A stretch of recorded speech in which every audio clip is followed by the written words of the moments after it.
Daniel Webster had a problem, a big one, and as he rode to the Senate podium to make his speech, it weighed heavy on his mind.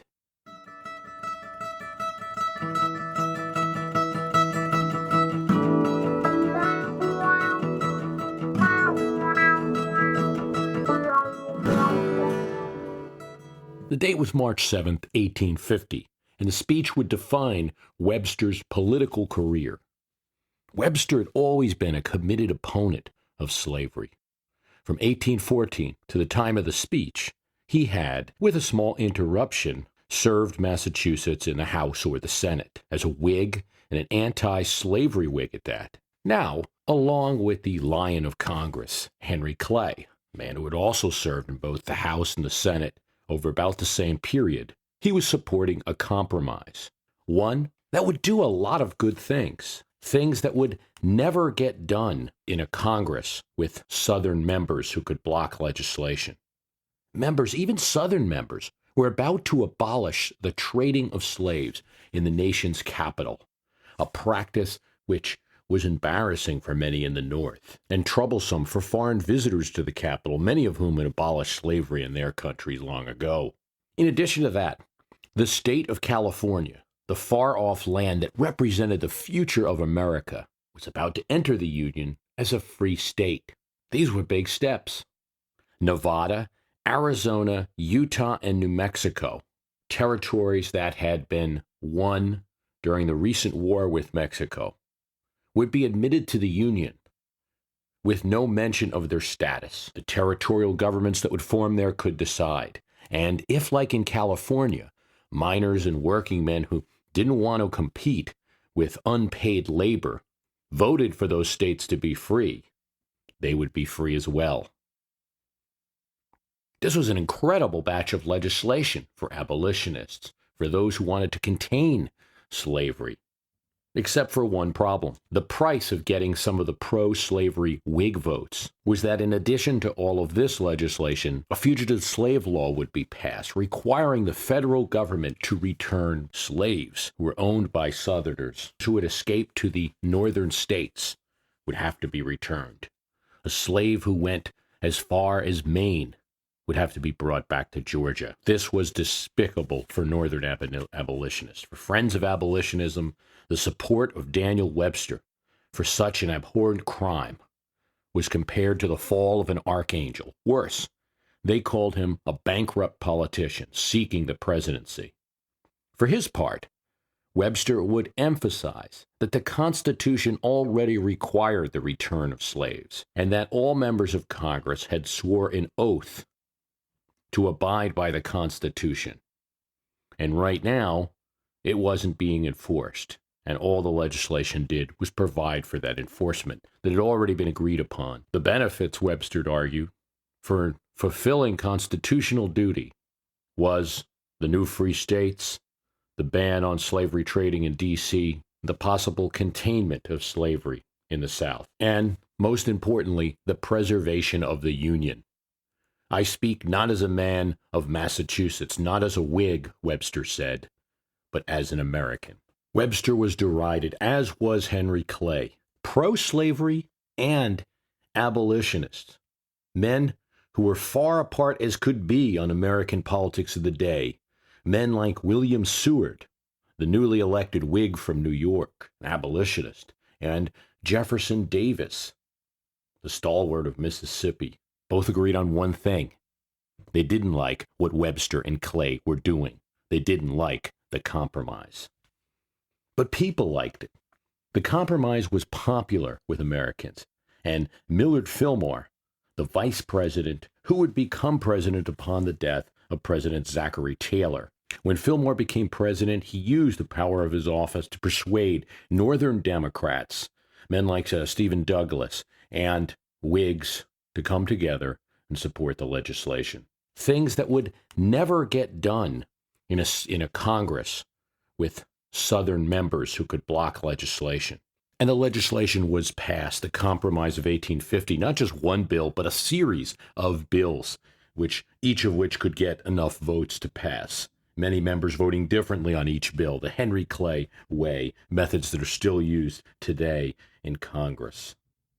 and California was admitted as a free state. The farthest reaching state in the West would be free, pointing a beacon as to how things might be in the future. But at the same time, the newly powerful fugitive slave law meant that the Fillmore administration would be enforcing slaves being brought back to masters, many who had been up in northern states for decades. Federal troops would come to Boston to deliver a runaway slave who had started a store there and had quite a following. He would be protected in a church and eventually would flee to Nova Scotia. Stories like that would happen all over the North. Both Webster and Clay would die just 2 years after the compromise, knowing what they did was right in order to save the Union.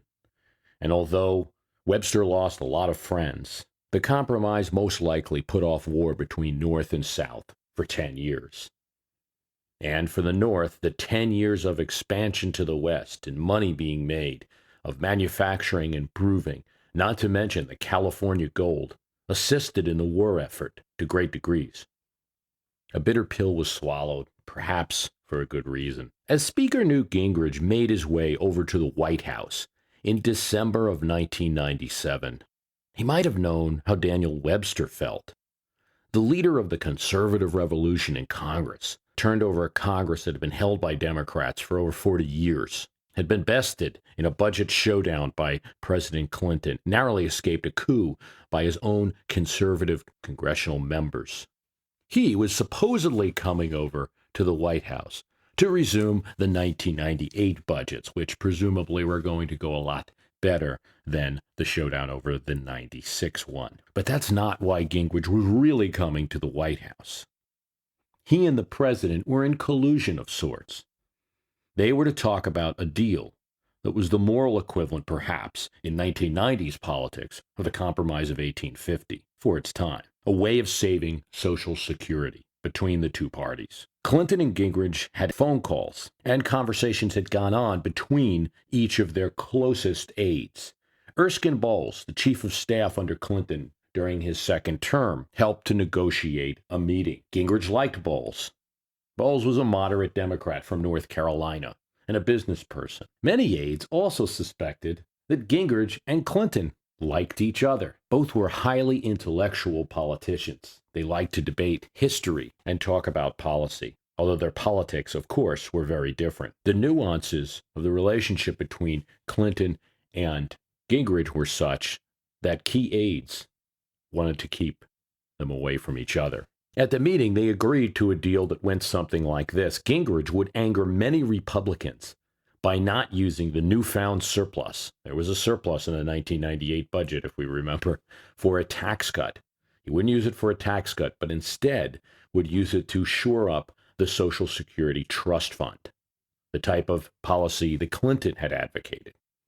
Clinton would anger his own Democrats by supporting a partial private savings account and an increase in the age that one could collect Social Security at. Gingrich wasn't alone. He would work with Bill Archer, the chairman of the Ways and Means Committee, to get enough Republicans and get rid of an issue that had been used as a club by Democrats against Republicans for quite a long time. Clinton would also have a task. He would utilize his New Democrats and Blue Dog Democrats, conservative moderate Democrats, to get votes. Gingrich made it very clear to Bowles it was a coalition, not a partnership. After the deal was made, the president and Gingrich would go on battling each other, but on this issue, they would work together.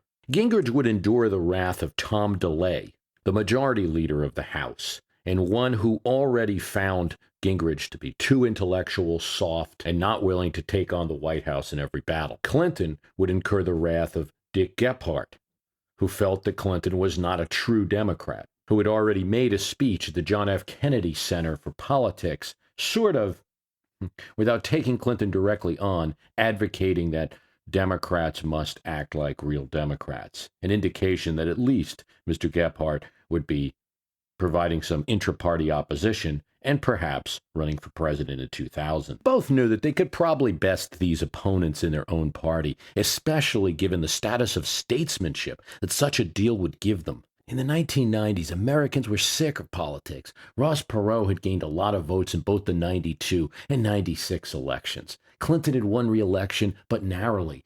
Republicans had held on to the House in the same year. Americans weren't ready to sign off on either party. There were no statesmen. Gingrich and Clinton both knew that with this kind of a deal, they could gain an aura that they didn't have before. Clinton was never comfortable in the liberal caucus, and Gingrich wanted to be seen as getting something done, not just the evil man in all those Democratic ads taking away people's Medicare. The meeting held in December 1997 is not a meeting that many Americans know about. It's not a story that's really been told. There is a recent book out called The Pact that details the story. But it only came out in 2006. That's because the act in the play that Americans should have seen was this. In the 1998 State of the Union, Clinton was to go out and advocate for using the surplus to save Social Security first. And he would say that it would be okay to establish some kind of private savings account. Then, after the president gave his State of the Union, it would be time for the Republican response. And that would be delivered by his supposed arch nemesis, Newt Gingrich. Usually the Republican response is used to criticize the president's speech. In this case, Gingrich would surprise everyone by agreeing with the president and pledging that he would do everything he could to work with him to save Social Security. It would have been quite an event in American politics and an act of bipartisanship we weren't treated to. Instead, Gingrich didn't deliver the response. Clinton didn't call for private savings account, though he did advocate using the surplus for saving Social Security. And that was because prior to those speeches, Americans would learn the name of Monica Lewinsky. Gingrich did the political calculations, as Clinton had as well. Neither of them could break from their party at this point. Clinton needed the liberals and Democrats to save his presidency. Couldn't disappoint them now. It's a little-known story, not only about bipartisanship in America, but about how truly devastating the Lewinsky matter was to the Clinton presidency. For two Democratic presidents seeking passage of civil rights bills, the greatest hope was a Republican senator. Both President Kennedy, while he was alive, and Lyndon Johnson, who took over after Kennedy's death, knew that with so many segregationist Southern Democratic senators, only the Republicans could break the filibuster that invariably would happen anytime the Senate considered civil rights bills. Civil rights bills in America had been introduced as early as the 1940s, allow every citizen to vote or to work regardless of their race. Only the filibuster prevented it from happening for another 20 years, and it happened because of bipartisan cooperation. Everett Dirksen, the minority leader in the Senate from Illinois, held the Republican votes needed to break a filibuster on civil rights. But his Republicans were reluctant. Why should they move to help Democratic presidents? So when after Kennedy's death, a House bill on civil rights passed, and Johnson asked Dirksen to help, he faced strong opposition, especially from his Republican rival for the leadership, a conservative who didn't want the legislation, Bork Hickenlooper of Indiana. He was the leader of a group of conservatives. Dirksen decided to take the moral high ground. He called a press conference and stated the moral reasons why a civil rights bill must pass and pass now. Called out it would be hard for Republicans now to vote against what their leader had advocated in the press. After forging the right bill with the compromises that his members could agree with, Dirksen took the Senate floor and called for a cloture motion to shut down the filibuster. Victor Hugo once said, "Stronger than all the armies in the world is an idea whose time has come." Everett Dirksen and his Republican votes shut down the filibuster, and then in a simple vote, the Civil Rights Bill of 1964 passed. The Republican contribution to civil rights is a credit to their party, and one that any Republican now should feel proud about.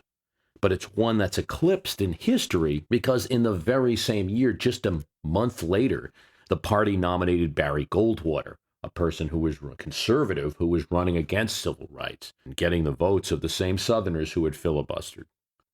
These are giant compromises and examples of bipartisan or at least bifaction cooperation. Certainly Clay and Webster were both Whigs, but the Whig Party was not a united party. It had many factions, southern, northern, border states. Clay was a border state Whig and Webster a northern Whig.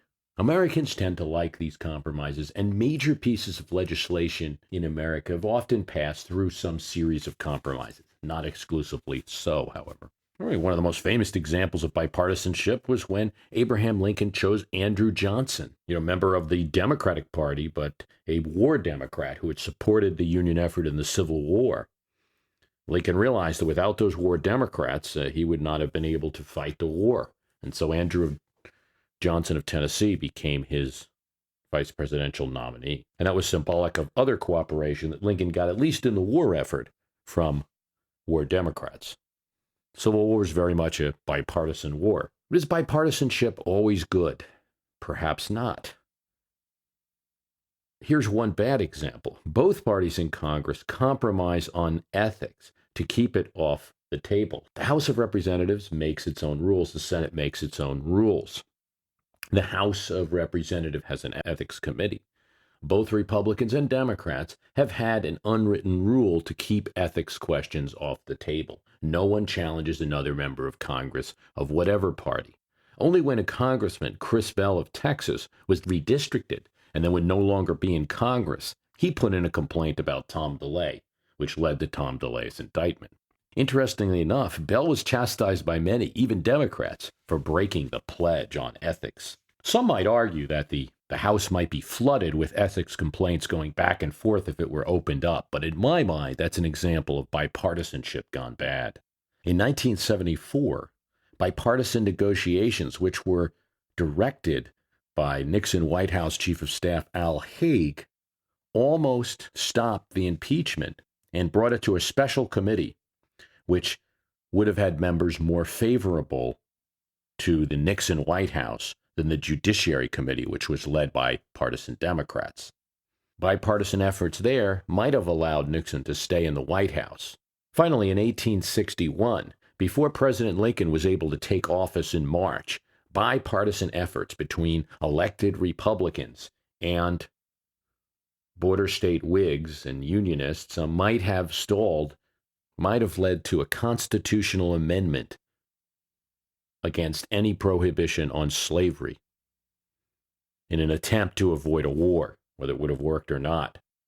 Still, bipartisanship is a necessary part of America, and for several reasons. One is simple math.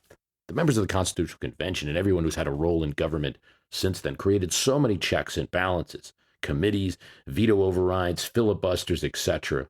But the only way to get the necessary numbers is through reaching across the aisle. The other reason is political. Often, the call of statesmanship is more than just that. Andrew Johnson's appeal to small-time farmers and middle class was dependent on him attacking the slave power. It wasn't just that he altruistically wanted the Union to hold together. Everett Dirksen's northern constituency in Illinois was pushing him to support civil rights, as were the constituencies of many northern Republicans. Newt Gingrich and Dick Armey wanted the club of Social Security taken off the table. It wasn't just about statesmanship. Still, in all of these situations, statesmanship was also a motivation, and we can't exclude that. It's a powerful pull in American politics that individuals want to be seen as statesmen outside their parties in different situations. President Obama has been searching for bipartisanship more than many Democrats would even want. Deluge of calls to Olympia Snow of Maine have been revealed in the press. And indeed, it produced a result that President Obama wanted, with Snow voting for the Democratic compromise bill on health care out of committee. And not agreeing, of course, to the House bill or other provisions. That was a more conservative bill.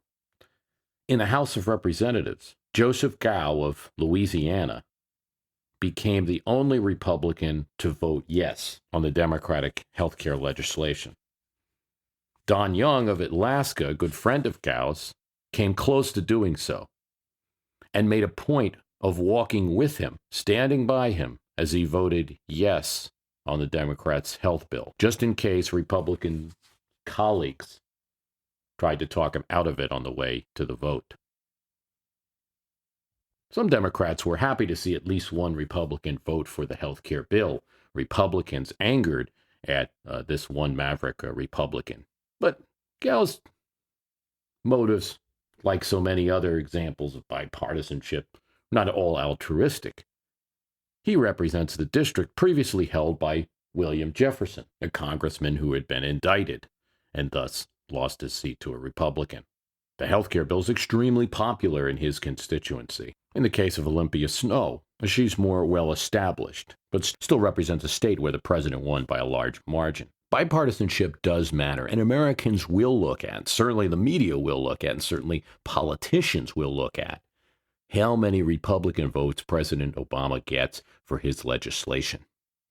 It was devastating to President Clinton for his first budget to not get a single Republican vote in the Senate, and for Al Gore, the vice president, to have to break the tie because Democratic votes were lost. In the vote on the stimulus bill, President Obama was able to get Olympia Snowe and Arlen Specter, at the time a Republican, to vote for stimulus. And then Arlen Specter switched to the Democratic Party. A strict partisan vote is probably seen as something to Americans like a shutout. Getting one, even among a House of Representatives with 435 people, is better than zero. But still, Obama's bipartisan results pale in comparison to other presidents on other issues. President Bush's tax cut received many Democratic votes. Ronald Reagan's tax cut received 26 Democratic votes. Many Democrats voted both for the Iraq War resolution in 2002 and for George Bush Sr.'s Gulf War resolution of 1991. Obama's results are paltry compared to these issues, but it could be argued these were easier votes to take, taking on a villain in the Middle East, voting to cut people's taxes, always popular ideas. There are times in American politics for partisanship and times for bipartisanship, but usually the legislation passed by bipartisan means is stronger, longer lasting, though not what either side wants. As Americans view the Obama administration and the performance of the Democratic Congress, one thing they'll be looking at is bipartisanship. It's nothing new. I want to thank you for listening. Website is myhistorycanbeatupyourpolitics.com. We're on Facebook. The archive is available for $9.99. You get everything we've recorded just about since 2006, everything that I have a recording of at least, and some extras. We have an examination of presidential rhetorical speaking styles, a talk about representation in America. Do we really have a very representative government? An analysis of the 2008 election and what happened, and many more things. Website is myhistorycanbeatupyourpolitics.com. Thanks for listening.